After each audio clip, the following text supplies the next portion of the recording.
ವೀಕ್ಷಕರ, ಇದೊಂದು ವಿಶೇಷ ವರದಿ. ಚಿತ್ರದುರ್ಗ ಜಿಲ್ಲೆ ಮೊಳಕಾಲ್ಮೂರು ತಾಲೂಕಿನ ಚಿಕ್ಕೇರಹಳ್ಳಿ ಗ್ರಾಮ ಬಸ್ ತಂಗುದಾಣ ಸಂಪೂರ್ಣ ಶಿಥಿಲಗೊಂಡಿದ್ದು, ಚಿಕ್ಕೇರಹಳ್ಳಿ, ಭಟ್ರಳ್ಳಿ ಮತ್ತು ಹಮಕುಂದಿ ಈ 3 ಗ್ರಾಮಗಳ ಪ್ರಯಾಣಿಕರು ಬಸ್ಸಿಗಾಗಿ ಬಂದು ಕಾಯುವ ಈ ಬಸ್ ತಂಗುದಾಣವು ಒಂದು ಭಾಗ ಸಂಪೂರ್ಣ ಬಿದ್ದು ಹೋಗಿದ್ದು, ಬಿಸಿಲು ಮಳೆಯ ಸಂದರ್ಭದಲ್ಲಿ ಈಗಲೂ ಕೂಡ ಜನರು ಬೇರೆ ಬೇರೆ ಕಡೆ ಹೋಗಲು ಬಸ್ ಸಂಪರ್ಕಕ್ಕೆ ಪ್ರತಿದಿನ ಇದೇ ತಂಗುದಾಣದಲ್ಲಿಯೇ ಬಂದು ಕಾಯುತ್ತಾರೆ. ಆದರೆ ಇದು ಯಾವ ಕ್ಷಣದಲ್ಲಾದರೂ ಕುಸಿದು ಬೀಳಬಹುದು ಎಂಬ ಆತಂಕ ಪ್ರಯಾಣಿಕರಲ್ಲಿ ಕಾಡುತ್ತಿದೆ. ವೀಕ್ಷಕರೇ, ಇಲ್ಲಿ ಮತ್ತೊಂದನ್ನು ಗಮನಿಸಬಹುದು. ಬಸ್ಸು ತಂಗುದಾಣದ ಸುತ್ತ ಯಥೇಚ್ಛವಾಗಿ ಕಾಡಿನಂತೆ ಜಾಲಿ ಬೆಳೆದಿರುವುದು ಕೂಡ ರಾತ್ರಿ ವೇಳೆ ಬರುವ ಪ್ರಯಾಣಿಕರಿಗೆ ಅಪಾಯ ಉಂಟು ಮಾಡಬಹುದು.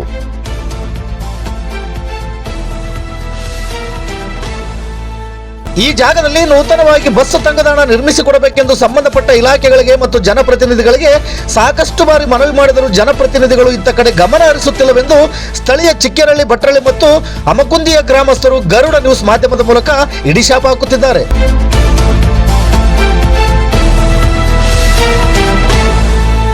ಈಗಲಾದರೂ ಜನಪ್ರತಿನಿಧಿಗಳು ಇತ್ತ ಕಡೆ ಗಮನ ಹರಿಸಿ ಶಿಥಿಲಗೊಂಡಿರುವ ಬಸ್ ತಂಗುದಾಣದಿಂದ ಅಪಾಯ ಉಂಟಾಗುವ ಮುನ್ನ ಎಚ್ಚೆತ್ತುಕೊಂಡು 3 ಗ್ರಾಮಗಳ ಪ್ರಯಾಣಿಕರಿಗೆ ಅನುಕೂಲವಾಗುವಂತಹ ಸುಸಜ್ಜಿತ ಬಸ್ ತಂಗುದಾಣ ನಿರ್ಮಿಸಿಕೊಡಲಿ ಎಂದು ಗರುಡ ನ್ಯೂಸ್ ತಂಡ ಆಶಿಸುತ್ತದೆ.